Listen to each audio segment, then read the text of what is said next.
Chapitre 36. Adam et Ève au paradis terrestre. Suite et fin. Mais Eva se dressait les seins nus, parmi les étoiles, pagayant à l'avant de la pirogue.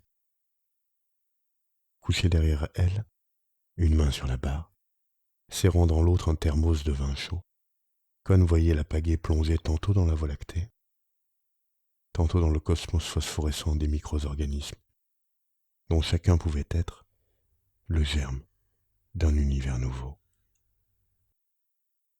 Il se sentait le grand Tétoumo, la cause première, descendant du ciel sur Taïto Fénois, la terre du passé, à la rencontre de son épouse Athéanoui, la grande clarté, dans la pirogue que lui avait offerte le Dieu sans commencement et sans fin, maître de la clé du monde. Il ne manquait que le chef peau-rouge, Taureau assis, le dernier des Mohicans, Blanche-Neige et Mickey Mouse. Quant au Dieu sans commencement et sans fin, il n'était sans doute qu'un vulgaire barbouze, mais il fallait savoir utiliser les illusions d'optique. Il voyait la pagaie de Méhéva plonger dans les années-lumière, faisant tomber parfois une étoile. Con levait le nez vers l'infini et le regardait, d'égal à égal. Il était quelqu'un lui aussi, le grand Con, le roi des connes. Et il ne fallait pas compter l'impressionner avec de vagues carambolages de monde sur le billard céleste.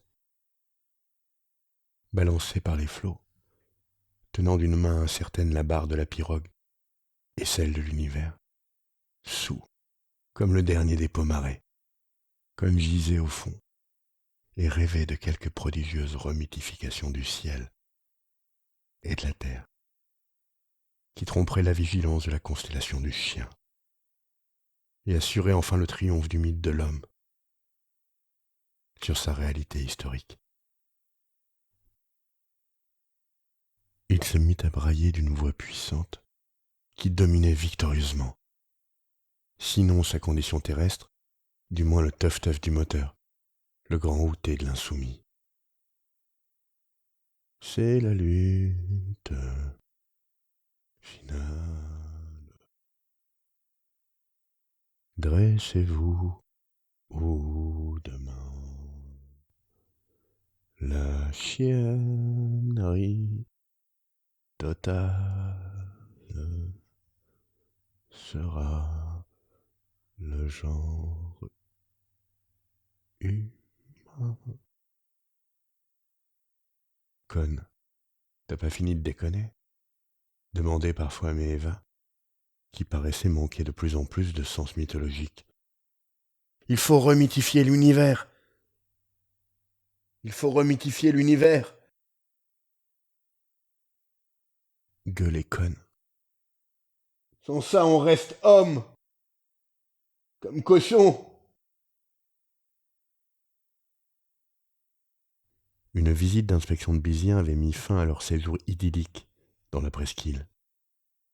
Depuis la découverte d'un émetteur VHS dans son anus, la tentative d'assassinat dont il avait été l'objet et la valse des barbouzes autour de lui, Con s'était laissé aller à une crise de désespoir qui avait fini dans un état de soulographie à peu près ininterrompu, posant certains problèmes délicats lorsqu'il s'agissait de donner aux touristes une image convaincante d'Adam et Ève au paradis terrestre. La coupe déborda quand Adam se mit à gueuler à l'adresse d'Ève devant un groupe de Hollandais, d'Anglais, d'Allemands et de Scandinaves, en pointant vers les touristes un doigt accusateur. « Tu vois, salope, t'avais pris régulièrement ta pilule. Tout ça ne serait pas arrivé. » Les visiteurs furent indignés.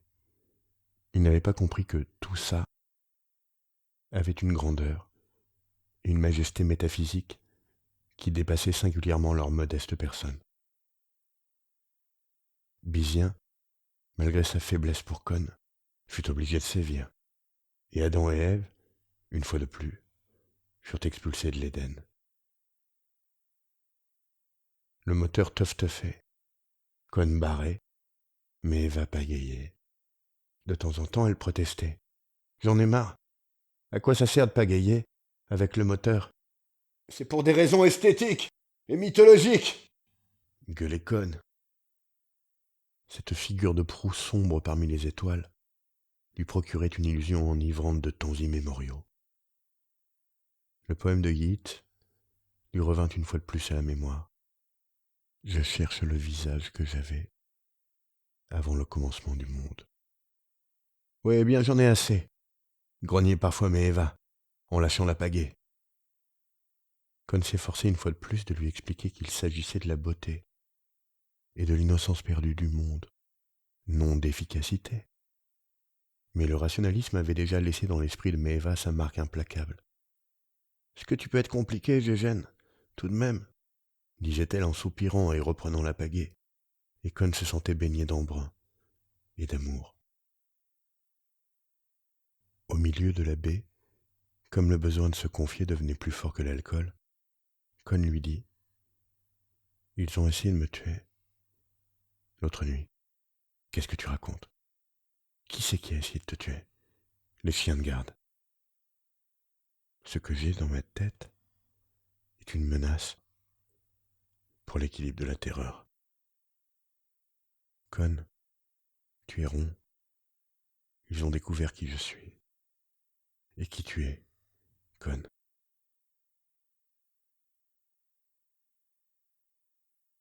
Je sais bien que tu es quelqu'un. Mais tu pourrais au moins me le dire. Qui es-tu, Gégène? Ne m'appelle pas Gégène, nom de Dieu. Qui es-tu, Con?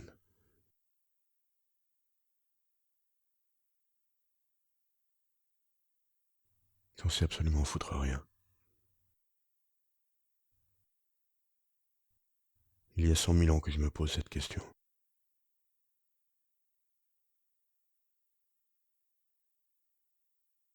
Tu veux pas me le dire, qui tu es?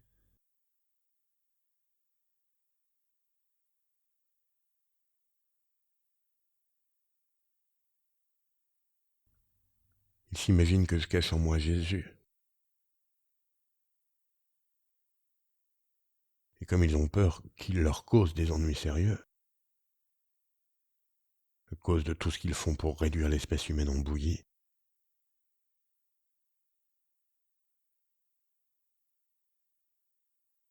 ils essayent de me supprimer, avant qu'ils ne se montrent et appellent les peuples à la révolte.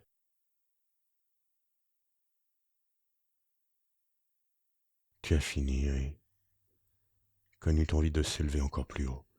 Bon, je vais te dire, je suis l'homme.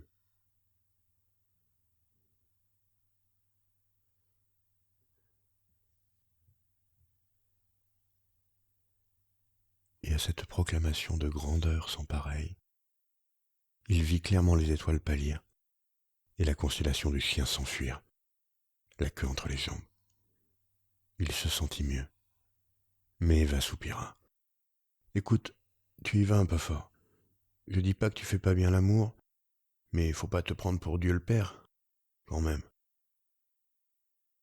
Con ferma les yeux. Cette fille n'avait plus une trace de sens mythologique. C'était foutu, la Polynésie.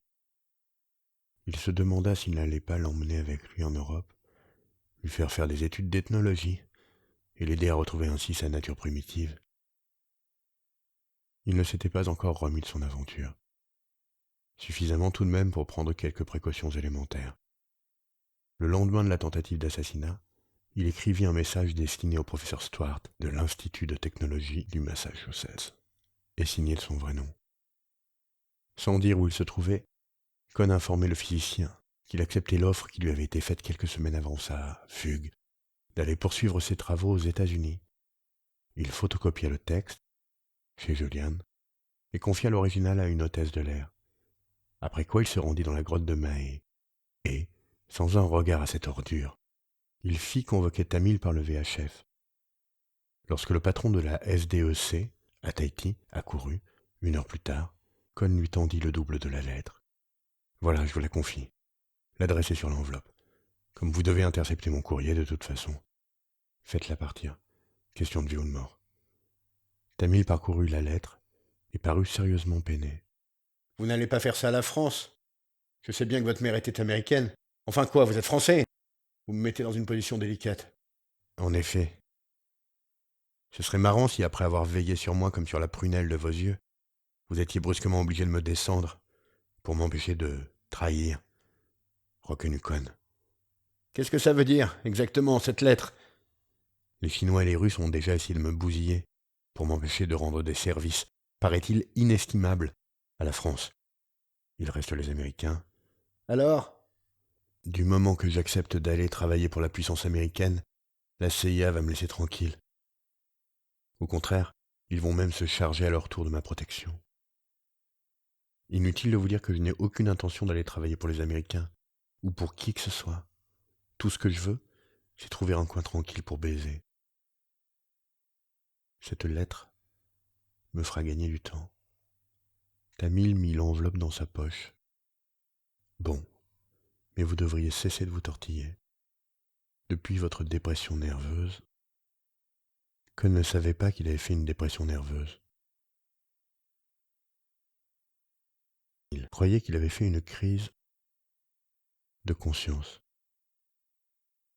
Bref, conclut Tamil, toute votre gesticulation désespérée est inutile. Vous n'arriverez jamais à devenir quelqu'un d'autre. Je reconnais qu'il y a eu erreur, quelque part. Le génie scientifique s'est trompé de personne et est tombé en vous, alors que le génie artistique, qui vous était sans doute destiné, est probablement allé se loger ailleurs. Vous feriez beaucoup mieux de rentrer à Paris et de reprendre vos travaux. Cohn découvrait que sans son déguisement de dominicain, Tamil avait une assez sale gueule. Malgré les douceurs de Maeva, la colère revenait avec une telle violence que seule la voix fraternelle de l'océan, sur le récif, l'aidait à se sentir moins perdu. Couché sur la plage, Cohn l'écoutait et se sentait compris.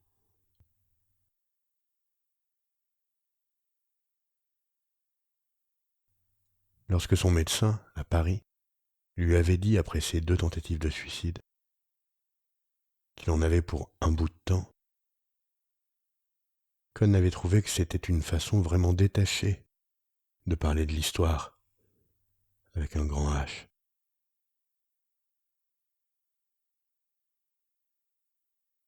Il passa les jours suivants à méditer sur la meilleure façon de tromper la surveillance dont il était entouré, et de s'évader de Tahiti.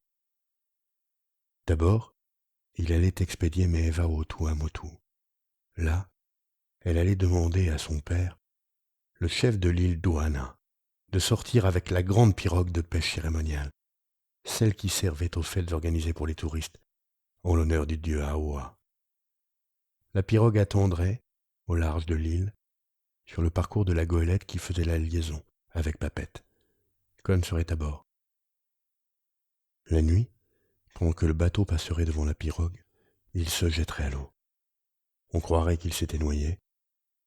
Repêché par le vieux, il irait s'établir avec Maeva, dans un îlot de l'archipel, loin du monde. C'était un projet qui ne tenait pas debout, mais la seule chose qui comptait était l'espoir. Il faisait une véritable crise de persécution. Il se sentait menacé et voyait des barbouzes partout. 8 jours après son départ de la presqu'île, alors qu'il se promenait dans la cocotteraie, une noix tomba à ses pieds, manquant sa tête de quelques centimètres. Il fit un bond de côté et aussitôt une deuxième noix fit plouf dans le sable. Cohn poussa un glapissement indigné, leva le nez en l'air et aperçut un cul nu au sommet d'un cocotier. Un gamin était en train de faire la cueillette des noix. Il traita le morveux de « Toi, Ouah, Anna! Ce qui disait tout sur la profession de sa mère. Et le gamin baissa tristement la tête et se mit à pleurer. Ce qui donna à Con l'impression pénible d'avoir traité de fils de pute. Un vrai fils de pute. Il était à présent tellement démoralisé qu'il décida de se rendre, comme il l'avait promis, chez Bill Callum, pour se changer les idées. L'Américain pratiquait l'abstention absolue dans un bungalow luxueux qu'il louait à quelques kilomètres derrière la plantation Japy. Con se méfiait un peu de ce rendez-vous, mais il avait pris ses précautions vis-à-vis des États-Unis. L'offre de service qu'il avait adressée sous son vrai nom à l'Institut de technologie du Massachusetts était sans aucun doute déjà parvenue à destination. Et 3 semaines, c'était plus que suffisant pour que la CIA fût informée. Il n'avait donc plus rien à craindre de ce côté-là. Et puis enfin quoi, merde. Il n'avait jamais cessé d'être fidèle à l'Occident, après tout. Il prit le truck jusqu'à Pupahavia, parcourant le reste du chemin, à pied, sur la plage.